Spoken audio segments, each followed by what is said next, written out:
we're now going back into the times of there's got to be a true need to purchase a home. I believe that if they are not investing in real estate right now, that if they decide not to do it, they might not ever be able to buy a home or might not ever be able to invest. Well, welcome to the podcast, Gusty. I appreciate you taking the time. Yeah, man. You know, when we talked, I was like, I've got to get you on this podcast really soon because, you know, spring's about to hit and you're about to get really busy. Yeah. So I appreciate you taking the time to jump on this. I tell people I've stayed busy since 2010. So it just is what it is. Like, catch me if you can. It's like I shut down for Christmas and 4th of July. Yeah, pretty much. And other than that, so what holidays do you know, every family kind of has traditions. Every family, like, you may even have a favorite holiday. What are some of your favorite, like, I love this holiday or this season? You know, I think Thanksgiving is probably my favorite, actually. We go to, my wife's from Gadsden, so we go up to Gadsden for Thanksgiving, and we have this thing we call the pumpkin roll. Oh, okay. And so just across the street from my in-laws' house is this nice little hill, and everybody in our family brings their pumpkins from Halloween.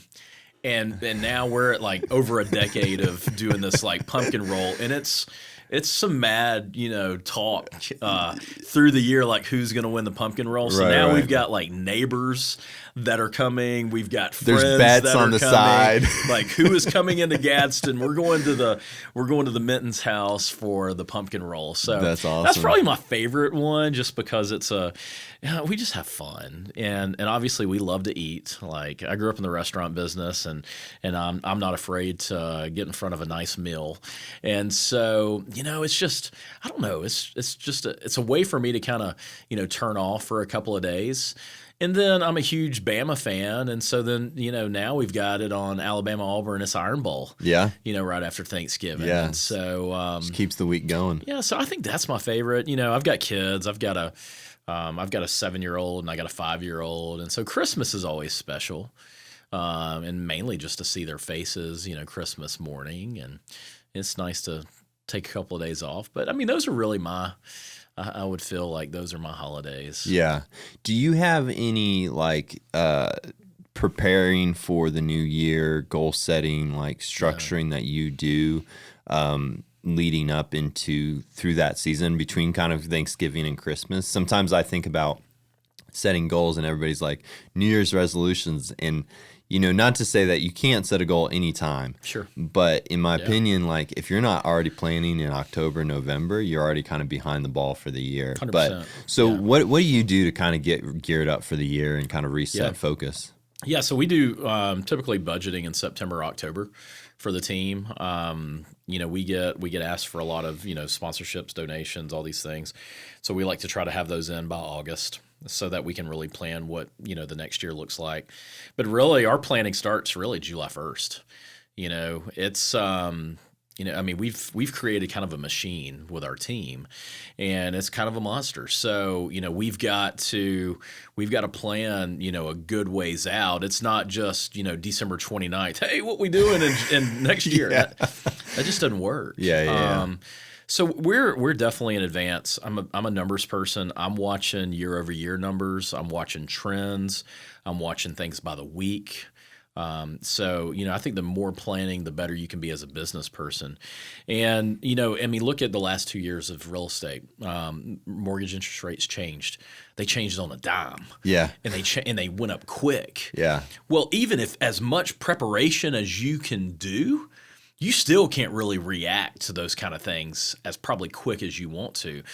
But as much preparation as you can help, you know, get you through different troughs. Right. So. Yeah. No, I agree. It's, you know, it's funny because we saw those huge dips and then these huge climbs, and it's almost like we've become normalized to like, oh, the interest rate's going to shift real quick. Mm-hmm. And I think we're coming into what I would call is starting to be a normal market. Hopefully, I don't know if we're fully have enough data to say, okay, it's normalized and we're consistent.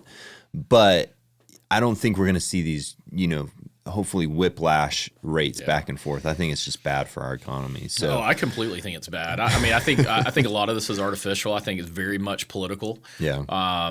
You know, I definitely think that A lot of politics is driving these interest rates, unfortunately. Yeah. I mean, if you look at, typically what we do, like I guess a rule of thumb is look at the 10-year Treasury note, add 1.5 to 1.75%.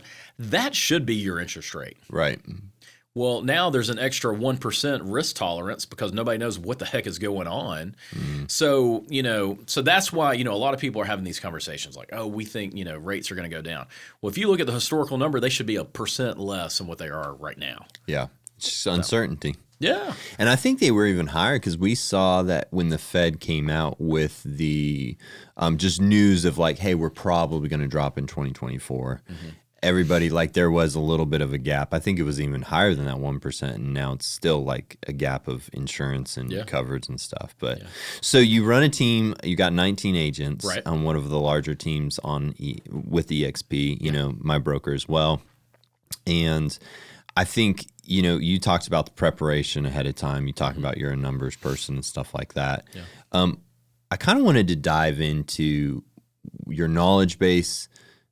You've seen agents be successful. You've probably seen a few agents not be successful. Sure. This is kind of a personal question because I'm an agent too. Yeah. What do you feel like are some top traits of an agent that you see as successful in this business? Yeah. Number one, consistency. I find that most people, they think that if they're on social media, they're working. No, you're on social media.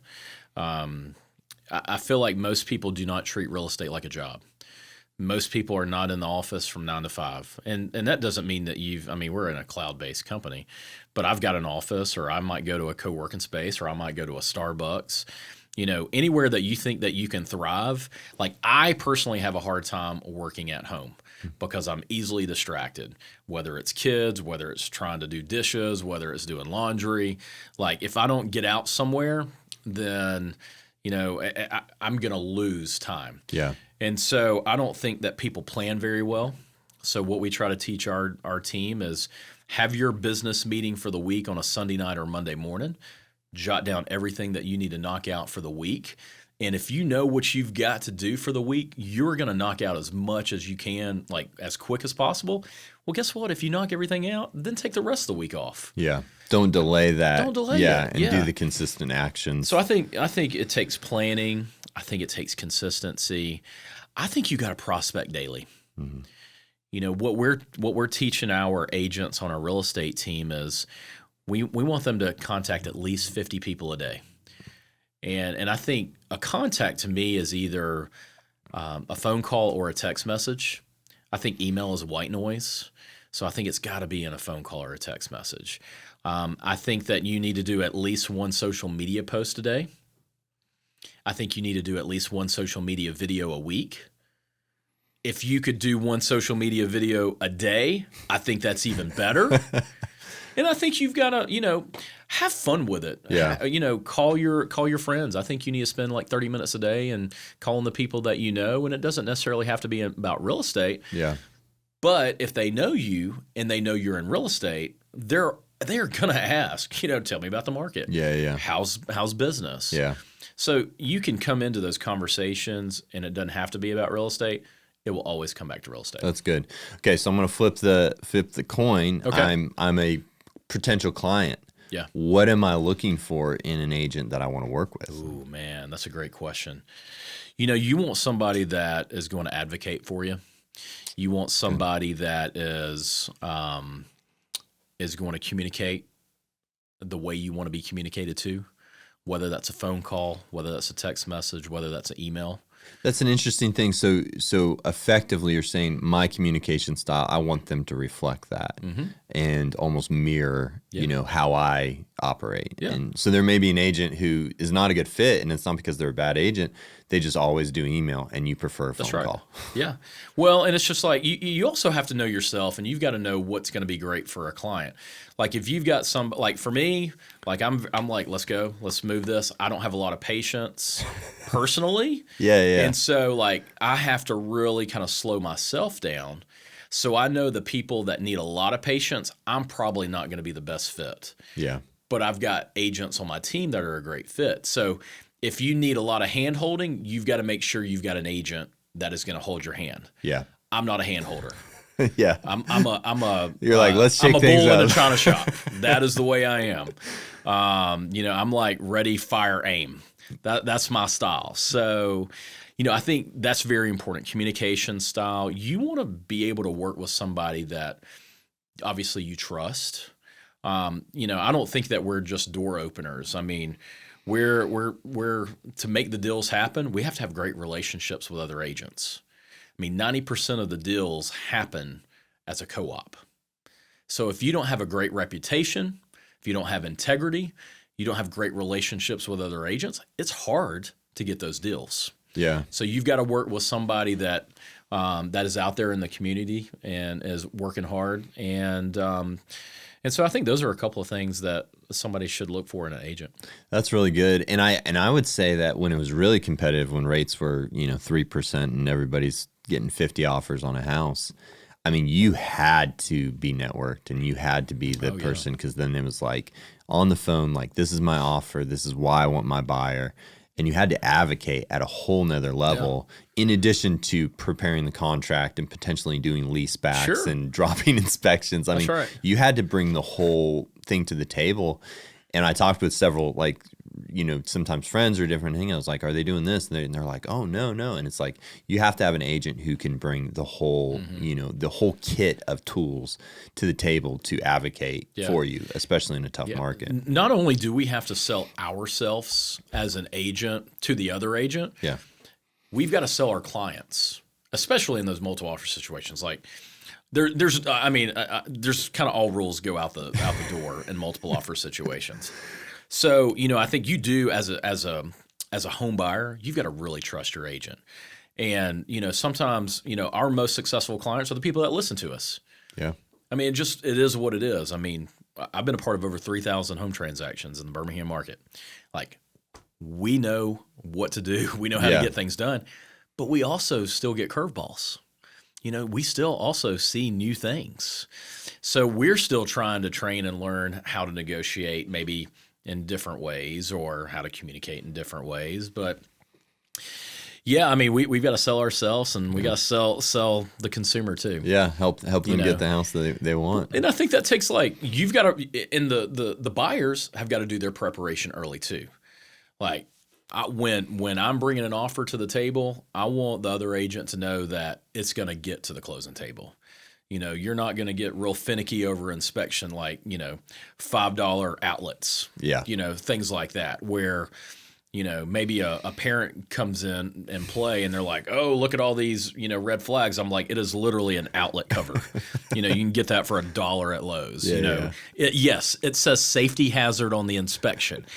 It is $1 to fix. Let's look at the big stuff. Look at the big things. Yeah. I always tell my clients, I say there's real estate money and there's grocery money. Yeah. And let's not be negotiating with, a real estate transaction with grocery money mindset. Yeah. In grocery money, $1,000 is a lot of money. I mean, that's potentially, a month's worth of groceries for some people. But in real estate, that is a drop in the bucket to get the right house, to be in a home, and have the right amenities that you want. I mean, it's pennies on the dollar to concede that kind of amount to get the deal done. Yeah. So, okay, so 3,000 transactions. I knew it was a lot, but that's impressive. That's a lot. Through that, we do a lot of transactions as well. Yeah. And you kind of, when you only have a few transactions, you kind of don't get a pulse. But when you're doing that much business, you have 19 agents, you see a lot of different, stuff come across your desk. I wanted to kind of go over the recent numbers. Sure. And then also just talk about the Birmingham market and kind of what you're seeing, trends, all that kind of stuff. So one thing we'll kind of dive in. So listed in 2023 was 1,832. And in 2024, we were at 1,700. So basically, it's almost 7% negative. What are your thoughts on, obviously people are staying in their homes if they've got a 3% interest rate. But I feel like there are other, depending on the situation, agreed. I feel like there's other factors at play, and I'm curious as to your opinion on why we're still seeing these negatives. Yeah. Is it only the interest rates, or is there other factors? Well, we're now going back into the times of there's got to be a true need to purchase a home. When we had 3% interest rates, you could just move houses to move houses because you could. Okay. Yeah. So now you've got to think about historically, why did somebody buy a house? Maybe it's they got married. Maybe they got divorced. Maybe they had a kid. Maybe now they're empty nesters. Maybe they got a new job. Maybe they got relocated. Maybe they lost their job. So those are typically the reasons why somebody is making a change. And so, now we're looking for those folks. So like if you're on Facebook or Instagram and I see somebody that is, getting married, it's cueing me to say, congratulations, time for a new home. Yeah. Those kind of things. Don't you want this home together? So that is what's moving the market. I think that's one play. The second play is, yes, 3% interest rate. What are you going to do? You're going to trade it for a 6% interest rate. Well, at some point, you've got to make the decision of if you need to grow in your house, do you renovate and maybe pop the roof, go back, make it nicer? But sometimes even the construction cost might be a little high. So it might make more sense to go and buy another house. It's just a puzzle that your agent and yourself have got to put together. So a lot of people don't want to put their house on the market because they don't know where they're going. So they've got to find the place to go before their house comes on the market. So it's an interesting thing too, because that, unless a significant life change is happening, that's a really complex and emotional thing to process. And residential real estate's emotional. Yeah. I mean, it is. Tell me about it. Yeah. So that's a really interesting perspective. Yeah. Solds was down 9%. Yeah. I think some of that comes from residual, just poor inventory, like some stuff that's like leftovers. People are like, well, I'm not going to go ahead and get a high interest rate for that house. If I'm going to do a high interest rate, it's something I want, and this is not what I want. So, but with these kind of metrics, where do you see gaps of value of like potential, opportunities to buy equity? Well, let me touch on one thing before we get into that, because you've got to realize that for over a decade, really since the recession, we have underbuilt every year. We have not followed the pace. The builders that are out there have not followed the pace of the product that is needed. So that's one of the issues that we find as far as inventory goes. Well, then let's add on top the interest rates, changed really quick. Well, the cost to develop land is more expensive. The cost of construction materials is more expensive. So when you look at, what are the houses that are being built right now? I mean, you almost have to be at a $450,000+ house to see any kind of new construction, unless you're going, really into the suburbs. So, it's one of those things where there's just not a lot of inventory because cost, and we're just so far behind over the last 15 years of building. Right. So I wanted to touch base on that. No, that's really good. So, now your question was finding equity. Yeah. I mean, like, where are the gaps in the market because like I've thought about the fixer upper, right? Mm-hmm. The ones that the flippers can't pick up because they're not distressed enough. Sure. But there's carpet and paint and maybe a few, mid-range repairs needed that most people don't tackle because they're like, that's a headache. Sure.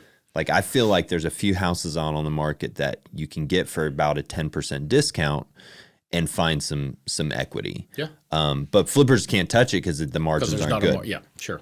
So other things like that, or if you agree with that, or no, I think all right. Well, all right. Look at a home that's been fully remodeled. Most likely, when it comes to market, is going to have multiple offer situation. I would agree, as long as it's priced right, and obviously, everything, all the tangibles are there. Yeah. Well, if you've got something that needs a little bit of sweat equity, maybe it needs flooring, maybe it needs paint, maybe it needs kitchen upgrade, a bathroom upgrade. Yes, me as a consumer, whether it's a first time home or second time home, I don't want to do that myself, but that might be the way for you to get a home. And then you can get some of these repairs, and upgrades completed, and you do have that sweat equity. I mean, I think that's really the best way to enter the market, and really it's the best way to actually get a home. Yeah. Especially if you look at the last couple of years of multiple offer situations. I mean, we worked with some folks that made 10, 12 offers and didn't get houses. That's bonkers. It is. That's great. And I'm sure a few inspections along the way. And, Oh, yeah. I was telling my buyers when I was working with them, I was like, budget, $1,500 for inspections, because we're probably going to do a few before we get land the house, you know.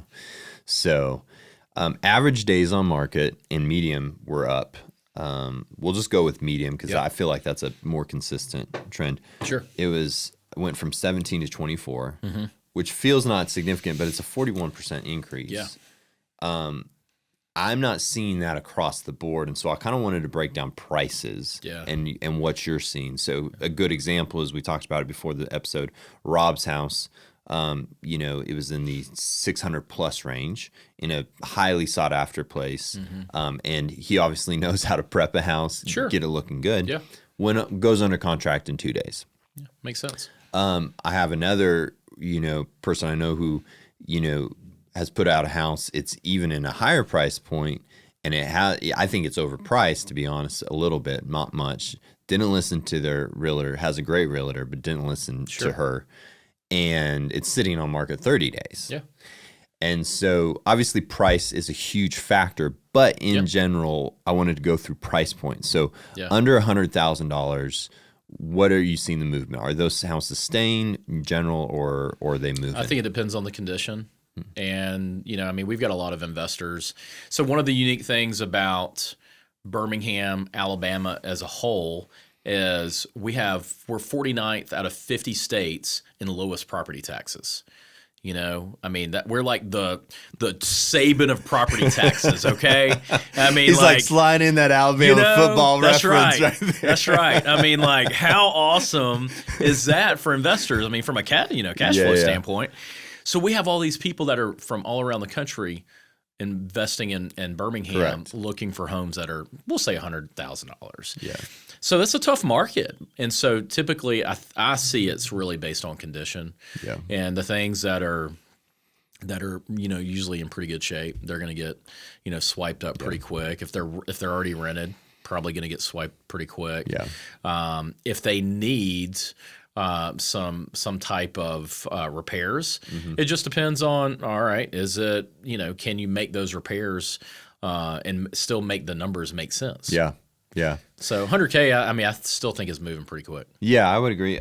What about 100 to 150? And I'm going to kind of broaden the ranges, but to me, that's a section of, it's borderline investor still, but also turns into owner occupant. Some people just still want a home at, Well, I think here's the unique thing about that.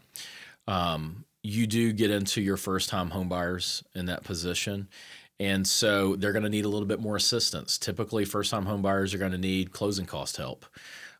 So you might have to go through a contract to get to a closing. Yeah. You might have to go through multiple contracts to get to a closing. Okay. No, that's true. I had one that we did 5 because we had 3 separate FHA buyers fall through, and not due to inspections. We had gone through inspections.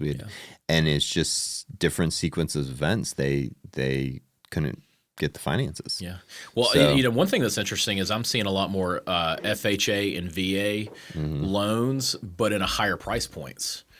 So So we've got one that's under contract right now. That's a VA, and it's a $460,000 house. Wow. We've seen some FHA stuff in the 3s. And so we're seeing some of these kind of, government backed, loans in a little bit higher price points when they were kind of always known as like entry level. Correct. Homes. We saw it was more in probably September that there was the surge of FHA offers. It was like September, around that time. And And I was like, what's going on? And I called a few lenders, and what they said was even people who were approved for conventional were going FHA because the rates were so significantly different. That's right. You know, so it made sense to pick up the extra, you know, negatives of an FHA loan, the PMI and all that kind of stuff. So, and people are actually accepting those where 2 years ago, I mean, correct. I mean, if you've got a conventional, if I'm representing a seller and I'm looking at a conventional loan as compared to FHA, VA, I'm going to most likely lean to the conventional side. Yeah. Because there are some things on a VA and FHA that could pop up. You know, it's lower down payment. So what if we have an appraisal issue? Or FHA, VA have certain things that they've got to check mark on the box. So like we got a VA appraisal back, we've got to do some repairs. We're typically on a conventional, we're not going to have any repairs. Right. So now with the market shift, but this is we're changing. We're getting back in the selling season. You know, how is that going to look like for FHA and VA buyers? You know, in the next few months. They had a window where we got a lot, and we're getting accepted and going through. So, okay, so 150 to 250. What are you seeing? Yeah, I mean, we're still seeing good movement. I mean, we're still seeing really good movement. Our days on market for the team last year was 13 days. The year before that was 19 days. So we saw actually a decrease in days on market last year. But I also think it's like how we prepare a home for market is probably different than the average realtor.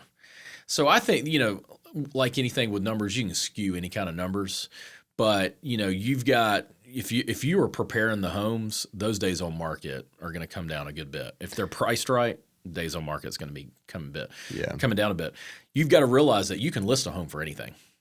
You know, you can throw out a price tag of $1 million and you can sure get some average days on market and increase that. We saw a few in Eastlake, or one in Eastlake. I'm not getting into that. He's like, listen, Todd, I'm gonna explore that. I will personally say I would not have built a $560,000 house in Eastlake. Yeah. It is an interesting thing. Yeah. Recently, we had, for the sake of people knowing, we had a home go up in Eastlake, which is an up and coming area. I think the growth got stunted a little bit when COVID hit and rates and and then they got jacked up. But what is typically, I would say average is about 100 to 160. Yeah. Higher end, really nice rehabs. We're going for the 200s. Yeah. There was someone who went in brand new build and it's listed for 560. So it was lighting up Facebook pages. It was just crazy and just an interesting perspective. Doubt. But let's continue on. Yeah. So 250 to 400K. Yeah. I mean, we're still seeing good movement there. You know, I think what it really boils down to is, are you pricing a home accurately? Are you getting a home ready for market? Like, are you doing your paint? Are you doing your landscaping?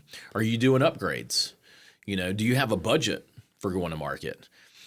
Do you want top dollar? If you don't want top dollar, then maybe you just price a little bit less, let somebody have that sweat equity that we talked about earlier. But 250 to 400, I mean, our average price in the greater Birmingham markets, you know, 300 is where we have around. It's in that pocket for sure.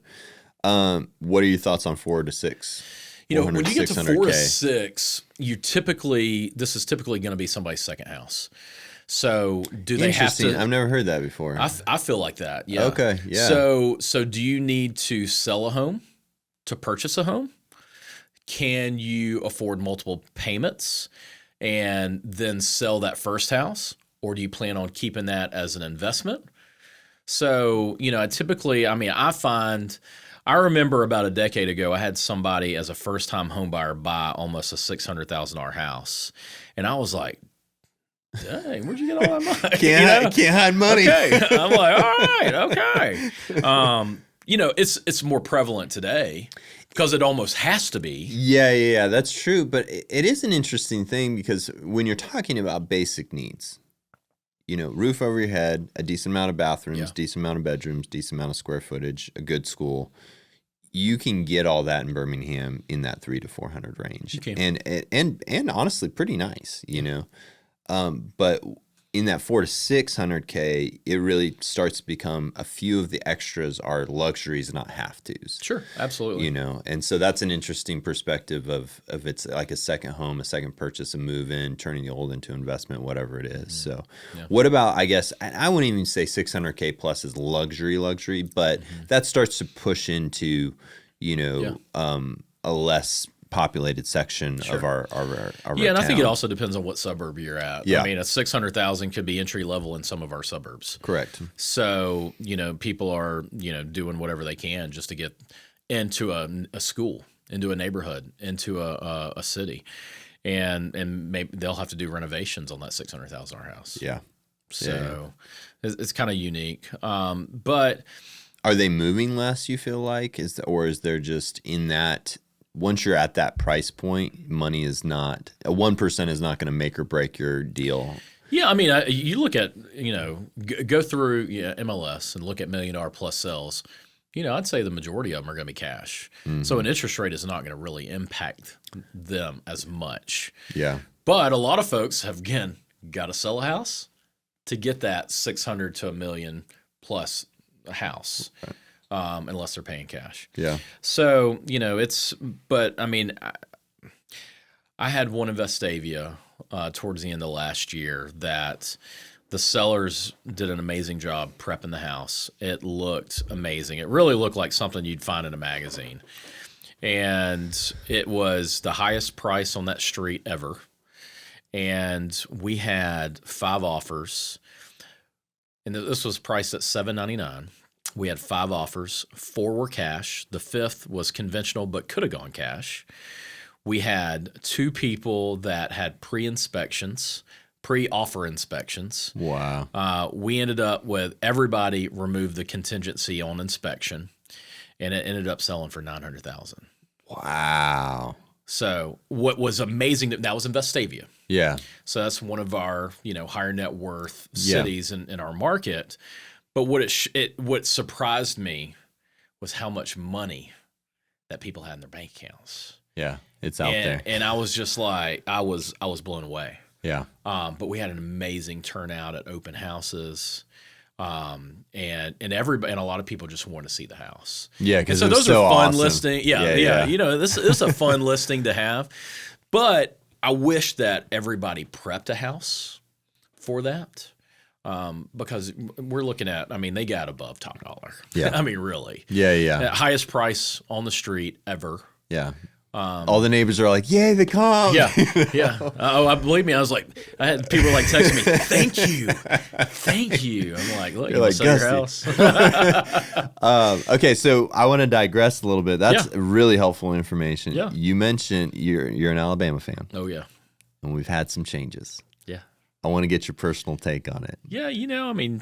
Nick Saban, he's gone. Yeah, he is. But, I think with anything, change brings opportunity. Yeah.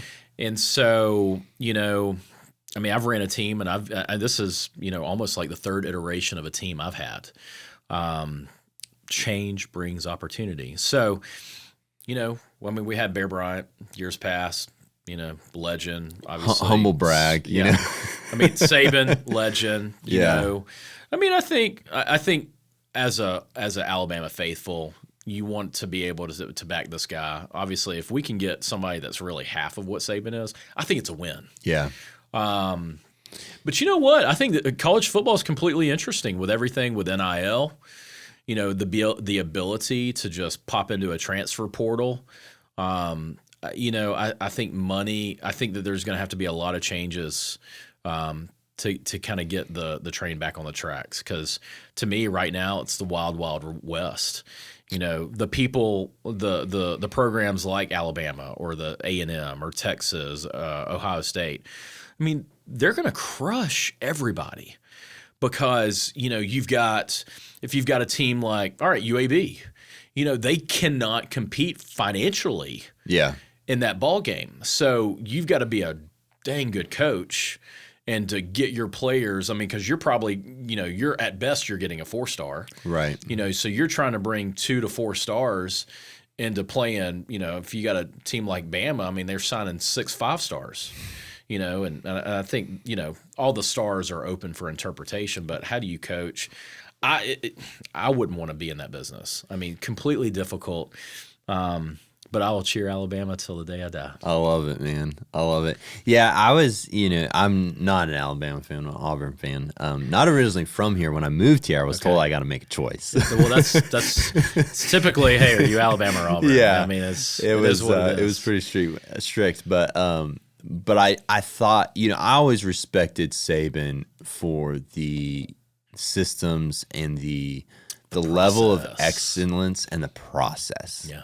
I was just like, it was something to admire, and it really inspired me to, in my own professional life and all that kind of stuff, is like, look at how, like we go back to talking about the consistency of an agent is like showing up every day in life and being consistent and doing what you say you're going to do and doing the fundamentals. And he embodied that for the organization for so long. And I think he'll continue. I think it's an interesting thing of his legacy is not just like dead because he's not on campus every day. Right. It's through the coaches and through the staff, through the teammates who still are there, and also through even the culture of the campus. And so that's it will be interesting how it all plays out. But well, now he'll be on game day and all this kind of stuff. I mean, will he? They've announced him for game day, and I'm surprised he would want to do that. Just his personality and kind of how he. I just don't see him wanting to be in that limelight. My thought was, I really thought that he was probably going to go really lobby Congress to get college football back in order. Yeah, that was kind of my thought process. Yeah. And, but I mean, I think you can do that same thing on camera with College Game Day or being a part of, whatever, sports network. Yeah. You can get your message across. Yeah, for sure. And he's going to be able, I think for the most part, whether you are Alabama fan or not, I think most people respected him. Oh, 100%. For what he accomplished, what he did. Hated him sometimes, I'm sure. Yeah. So well, I mean, so it's hard to not get frustrated sometimes. You're like, you're so good. But I think going back to change is opportunity. And I think even when a team faces them, it's like we can whine about it and complain about it, or we can just get better. Yeah. And it can inspire us to see greatness and become that great too. And so any challenge in life, you really have to, there's two ways to look at it, you so pick yourself up or, just lay down. Yeah. I mean, it's really, it's like, a lot of times I'm like last one that leaves the office, and, people are like, what drives you? And I'm like, well, I got a lot of bills. That drives me. Got some mouths to feed. And I also look at it as, there's a lot of people on my team that believe in me, and I have to make sure that our team is making the best decisions for everybody. Like I do have a lot of mouths to feed. There's a lot of families that depend on me and my decisions. And so I don't take that lightly. And so I look at it from, I really take the mindset that I'm the Saban of real estate. That's the way I kind of have to look at things.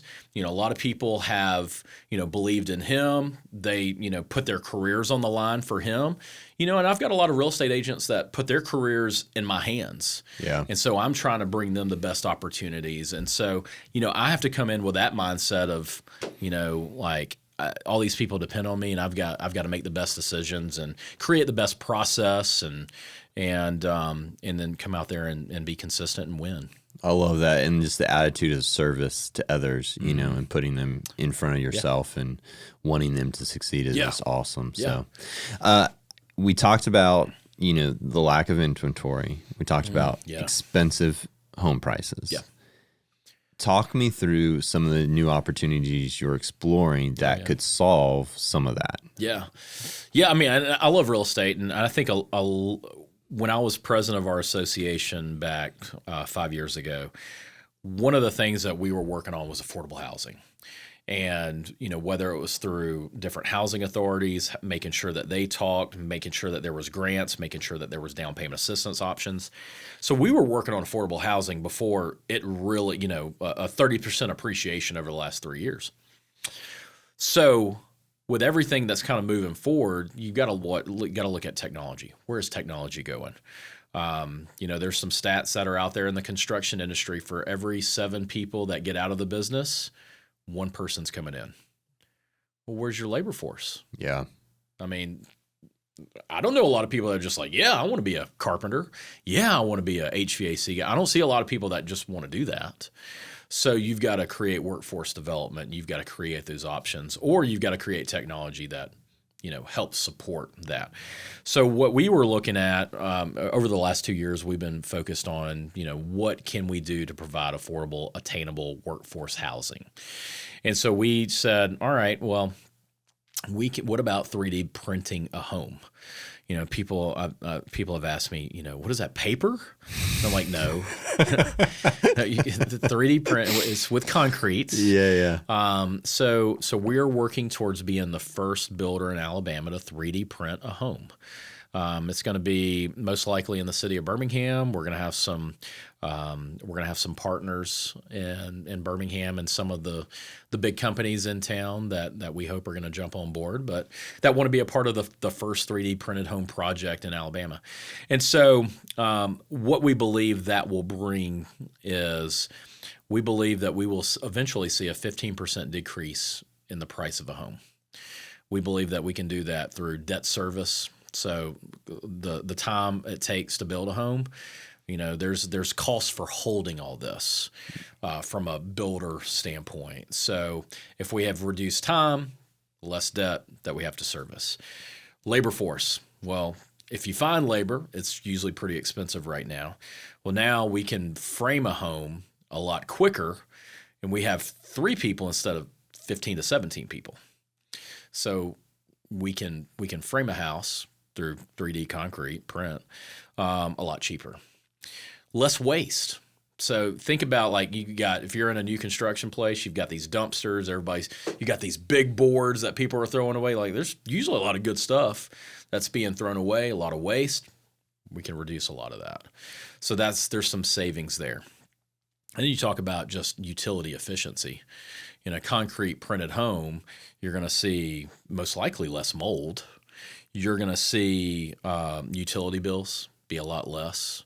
And so we believe that, just the cost of being in a home is going to be cheaper. So, yeah, we'll, our game plan is to create some developments that are 3D printed homes. We believe that there is going to be some education that we're going to have to educate folks what that, is, what that looks like. But, right. That's where the future is going. That's where technology is taking us. And I believe that people, if they are not investing in real estate right now, that if they decide not to do it, they might not ever be able to buy a home or might not ever be able to invest, because the pricing just might get to a point that is unachievable. Yeah, it's an interesting thing to think about. Effectively, for such a long time, home ownership has been a possibility for a lot of people. Not Absolutely. Everybody. Yes. I get there's certain economic stuff, and but it is an attainable thing, and that's not necessarily the case worldwide. Mm-hmm. And to really dive into the compression of labor, the compression of money and rates, and then just the appreciation, it's becoming an issue. Mm-hmm. I think far greater than I think we've really fully solved. And it's cool to see that you're kind of working ahead of I say ahead, it's probably a long time solution coming, and that's really exciting and stuff. Yeah. So when do you think you guys are projected? Like, is there a window of time? Yeah, pilot project, our game plan is to 3D print the first house this year. Man, 2024. That's great. And our game plan is to print a good many of them next year. So that's what we've been working on. Man, that's exciting. We talked on the podcast too about, because Rob was working on a project, and we'll see where that lands. But there's so much before you actually see a tangible house. there's so much work putting in time, conversations, like all that. What is like a guiding light that you have like anchored to when you're working on projects that don't necessarily have the end goal or the tangible thing to grab onto? It feels like such a far thing away. I'm sure you've done that with your team of like, you know, you didn't start with 19 agents. You started with one, you know, or a few, and you had a vision for something bigger, but you held on to something deep inside of you. What do you feel like that drives you to those bigger, audacious goals? Yeah. You know, I think for me, you know, I'm a big goal person. And so once I feel like I've completed something, then I'm looking for other opportunities. You know, I'm so invested in real estate. It's like, all right, how can I provide more impact? Well, you know, if we're building houses, well, that brings the Gusty Gulas Group opportunities to sell homes. So I'm creating more inventory for one of our businesses. Yeah. By building things. So that was one way to look at it. But it's more, to me, it's passion project, you know, to be able to provide, you know, I remember one of my clients back in 2015, he called me up and after the closing, because I didn't know this, he goes, I am the first person in my family to ever buy a home. That's awesome. And I'm like, wait, are you serious? Yeah. He goes, my dad never was a homeowner. My granddad never was a homeowner. Like, this was not a possibility. I am the first person to do this. And so, you know, I believe that providing these affordable houses will have a huge impact, not only in families, you know, generational wealth, but I think it could help moving from rental to home ownership. That could potentially impact crime in a positive way. Mm-hmm. That could potentially impact education. You know, I mean, there's if you look at the city of Birmingham, one of their measures is like school attendance. Like, why are they? I mean, they shouldn't really have to measure school attendance. Like, you should, you know, your parents should be saying you've got to go to school. Well, you know, I think that would help with school attendance and, you know, getting jobs. And, you know, you don't want to, in my opinion, you don't want to just live on the government. And so I feel like by doing all these things, we're creating a better Birmingham. I mean, I think that's what it really, you know, I think that will end up becoming my legacy. You know, I feel like I've accomplished a lot in real estate. And so this is passion and legacy project. I love it, man. Yeah, I agree. I think there's something to be said for the pride of ownership. You know, there's the financial benefit to a family of owning a home, and you know, it's one of the massive indicators of generational wealth starting to create is through owning homes and owning real estate. But I think it does something inherently to the value people have in themselves. When you feel like you can sustain a safe place for the people you love, there's a pride that starts to grow inside of you. And that, like you said, affects crime, affects, you know, whether we get up and decide to go to school, you know, all those things are inherently, you know, important. And I think what I love about this, you know, interview and the stories you've told is, I think a lot of your legacy will be providing, you know, finding ways to provide value to people and help them. And the catalyst is real estate, but really your heart to just, you know, serve and help others. So it's awesome. Yeah, thank you. I feel like we could have sat here for hours. Yeah. And it feels like, you know, I think it's probably been about an hour, but you know, it's gone by so quick. I think your depth of knowledge and has just been incredible. I appreciate your insight. Yeah. I always say time is like our most valuable asset. 100%. And so for you to come in and share, you know, with me is huge. So I appreciate it a ton, man. Yeah. How can people get a hold of you? Yeah. Reach out to you, your team, if they want to work with you? Yeah, I mean, like social media, I'm on Facebook, I'm on Instagram. I mean, shoot me a message there. You know, our website, gustygulasgroup.com. I mean, that's really the best place. I mean, look, you can find me. Yeah. I mean, it's hard not to find me. If they can't find you, you're doing something wrong. long. That's right. Yeah. I mean, this one time I had somebody was like, are you still in real estate? And I was like, how did you get away? How did you like as much as we've done in marketing and advertising, how do you not heard? Yeah. So it's just kind of funny, but yeah, man. No, I really appreciate, having me on, and I think it's cool what you're doing. So, continued success to you. Yeah, appreciate it, boss. Talk to you later. Yeah, man.